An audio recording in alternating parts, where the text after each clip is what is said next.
Hi, ik ben Tom Lassing, beursbox.nl. Hopen dat de oorlog in Oekraïne gewoon voorbij gaat of over is. Ja, dat is leuk, maar het helpt verder niet. Het moet toch, er moet toch een oplossing komen daar. En die oplossing is niet, laat Rusland maar winnen. Want als Rusland daar gaat winnen, dan heeft de wereld daar straks enorm last van. Hebben wij daar last van.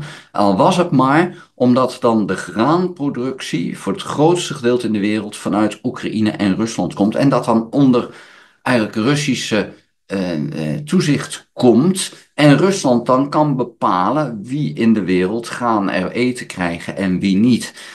Nou, ook voor wat betreft de bodemschatten, daar is nu een heleboel over te doen, want Trump die wordt nu gepusht, wordt gepromoot van joh, hey, kunnen we niet de Amerikaanse hulp krijgen, dan geven wij als Oekraïne straks een deel van die bodemschatten aan jullie. Dat klinkt als een van ja, dan probeer je hem om te kopen, maar die bodemschatten zijn de oplossing voor Oekraïne.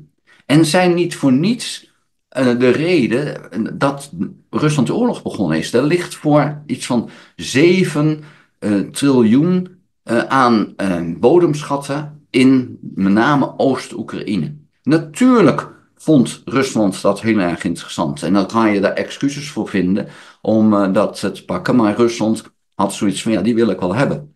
Maar Amerika wil ze ook hebben.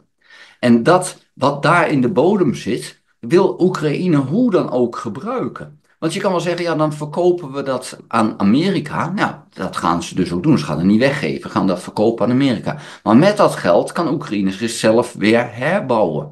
Dus er hoeft niet de wereld met hulp te komen. Nee, je kan door die spullen te verkopen, uranium en andere zaken, kan Oekraïne zichzelf straks weer opbouwen. Maar dan moeten ze het wel bevrijd worden van de Russen. Dus daar ligt een oplossing in. En ik denk dat Zelensky naar Trump toe dat zal benadrukken van joh, je kan die bodemschatten niet aan Rusland laten. Ook Trump zal dat inzien. De bodemschatten, maar ook de graanopbrengst van Oekraïne is zodanig dat de wereld dat nodig heeft. Dat kan je niet alleen maar aan Rusland laten. Rusland zelf verbouwt heel veel graan, maar Oekraïne dus ook. En samen is het zoveel dat dan eigenlijk de graanopbrengst van de wereld iets wordt waar Rusland het over te zeggen heeft. Dus Oekraïne mag gewoon niet verloren gaan voor de wereld. En ook Afrika zal dat moeten gaan inzien. Die zijn nu nog erg pro-Rusland. En de reden is heel simpel. Ze zijn niet zo voor het Westen, omdat het Westen Afrika gekoloniseerd heeft. Nou, nu zijn ze het Westen daar weg en nou komen de Russen dat doen. En dan komt Afrika wel achter dat die Russen niet beter zijn als dat de Europeanen waren. En want het gaat Rusland alleen maar om ja, die macht daar hebben. Maar goed, nu komen ze binnen die Russen daar als de bevrijders. Wij hebben jullie verlost van het Westen. Maar ja, dat ligt dan toch anders. Daar waar Rusland komt, komen ook dictators. Dus dat is niet waar het volk op zit te wachten. En dan komt Afrika vanzelf wel achter, alleen ja, dat duurt dan een tijd. En is de vraag, wanneer worden die volkeren dan eindelijk weer vrij?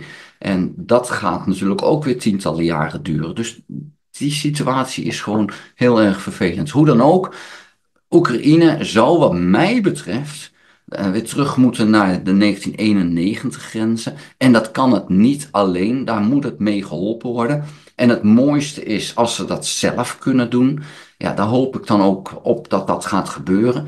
Het lijkt er nog steeds op dat Rusland zo machtig is. Maar Rusland heeft nu hulp vanuit Noord-Korea, soldaten, wapens en enorm veel munitie. Maar zelfs vanuit Jemen moeten nu soldaten worden ingevlogen naar Rusland om die Russen te kunnen helpen. Het gaat helemaal niet zo goed met Rusland. Dus dat wil ik alleen maar eventjes zeggen. Daar wil ik het in deze korte video bij houden. Vond je de video interessant? Geef een duim. Heb je nog geen abonnement? Abonneer je dan op dit kanaal. Ga ook naar www.beursbox.nl. Schrijf daar in het gratis nieuwsbrief. Dank voor het kijken. Houdoe!